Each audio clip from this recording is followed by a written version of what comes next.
Hey guys, you're in a nutshell with me, Ina. This episode is somewhat related, parang follow-up na rin doon sa episode ko, I think 3 days ago, patungkol po doon sa petisyon ng isang member of parliament na ipatigil na, ipasara na talaga ang Temporary Foreign Workers Program ng Canada. Okay, ito naman po, we will present the side or rather ang suggestion ng isang grupo na nag-advocate for human rights. Okay, ito po ay ang Amnesty International. Again, this is a global organization, a global movement that aims to protect human rights. In this case, syempre, meron po silang input sa karapatan ng mga foreign workers dito sa Canada. Kahit na temporary residents lang po sila dito. No? Syempre, kailangan meron din silang laban. Okay, para maganda ang kanilang kinalalagyan habang nagtatrabaho dito sa Canada. But before that, sige, bibitinan ko muna kayo, no? I want to again thank everybody who watched that prior episode tungkol doon sa petition to end the TFW program. So I want to read some comments. Ayan, medyo divided ang comment section sa kung tama ba na ipatigil ang TFW program. Sige, umpisahan muna natin dito. Ayan, si Dennis. Sabi niya, dapat yung mga may student visa daw ang wag nang bigyan ng work permit. At tigilan na nila ang pagkuha ng mga refugees from other countries. Thank you, Dennis. Si Christian, 2445, I support, sabi niya, temporarily closing the TFW program. The government needs to review the policy and consider adding additional safeguards to ensure this program is not misused. Ayun na nga, no? Wala naman nagde-deny na talaga napakaraming mga fraud na nangyari dyan, ano? Ang daming nag-abuso sa TFW program. Okay, sabi ni JC and Ella, in response, sabi niya, yung ibang employer kasi, mas gusto nila yung full-time na employee rather than seasonal lang. Isang rason na dito is if kung puro part-timers and from time to time, few months lang, palit ng employee, ang mangyayari is puro training. I think yung sinasabi kasi ni Ella, no, kaya gusto ng employers ng TFW, they last longer in these companies. Okay, as opposed to, let's say, hiring young ones, ang sinasabi po, or yung mga locals, yung mga bata, hindi naman magtatagal sa fast food yan, yung mga ganun ba. So a lot of resources pa naman are poured into training these staff.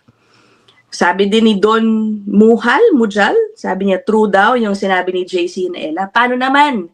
Kagaya ng McDo, pag nag-hire daw sila ng mga youth, PR or Canadians, di daw makatagal sa trabaho. Yung work pa naman sa McDonald's, hindi basta-basta.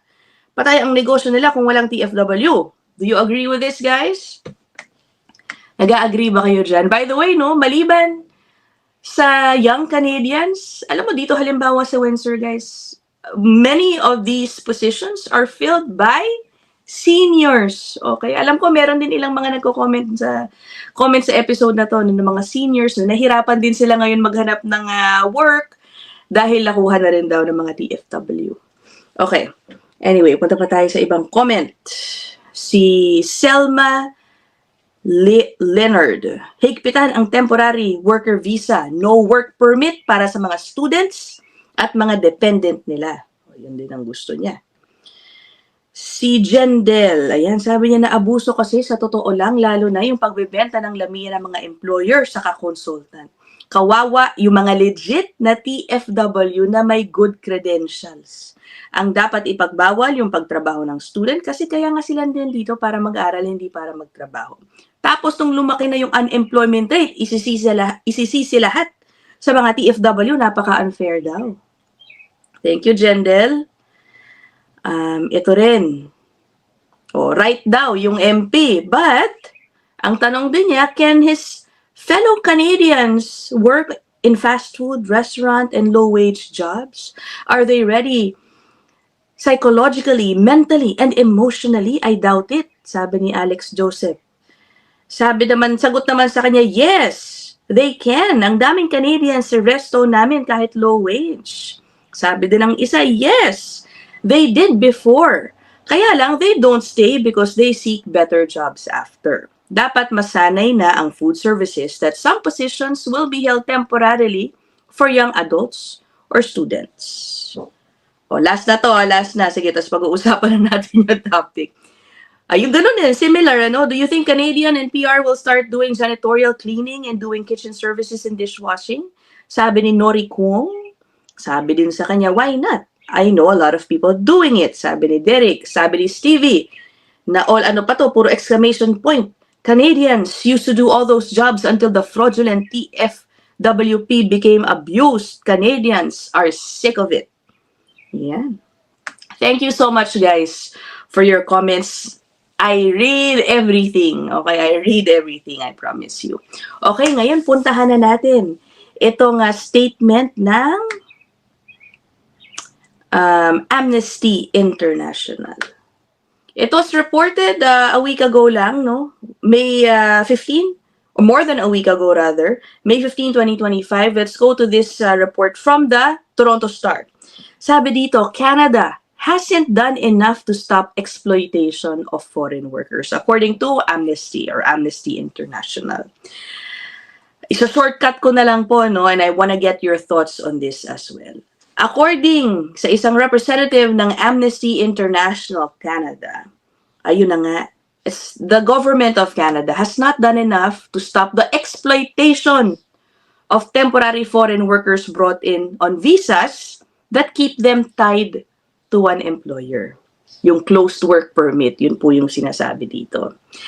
According to Amnesty International here, mula pa daw nung 70s, kung kailan, paiba-ibang version na lang ng temporary foreign worker program ang nilalabas ng Canada, iisa lang daw ang common problem ng mga ito.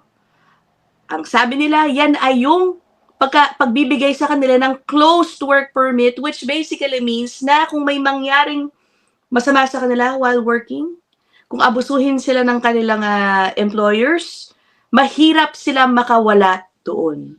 So ang suggestion po ng Amnesty International ay bigyan na lang sila, yung mga foreign workers, ng open work permit. What do you think about that, guys? What do you think? Sabi ni Ketty Nivyabandi. Okay, ito yung taga Amnesty International.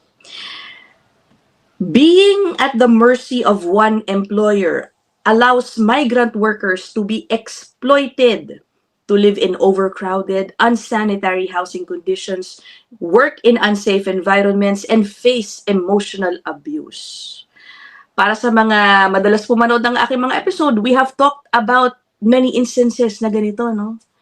Marami talagang mga empleyado na, ito na nga, lalo na yung medyo hindi magandang living conditions, pabahay sa kanila hindi po maganda. Pinipilit pa silang manirahan ng parang nagsisiksik ang mga sardinas sa isang bahay, isang kwarto, ang dami nila doon, mga ganun. Amnesty International put out a report in January that Canadian authorities have been aware of abuses in the system for decades, but failed to make systemic policy changes or abolish closed work permits.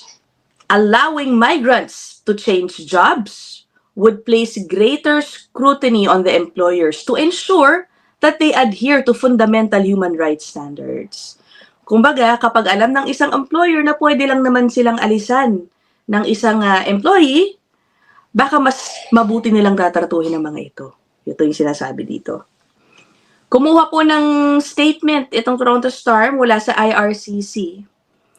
Limitado ang kanilang comment dahil sabi this issue is part of current litigation. Pero, sinistress daw nung statement ng IRCC na meron namang maaring gawin ang isang TFW na nakakaranas ng abuse. Okay? Ito yan. There are also options that allow some workers to change jobs in limited circumstances. Ano ito? Alam natin, di ba? Yan ang pagkuha ng tinatawag na vulnerable open work permit. Sige, tapusin na po natin itong article na to dyan. Ang vulnerable open work permit, okay, it turns out, parami ang nag-a-apply to secure a vulnerable open work permit. But guys, again, I do not encourage people with expiring permits na gawin ninyo yan just so to extend your stay.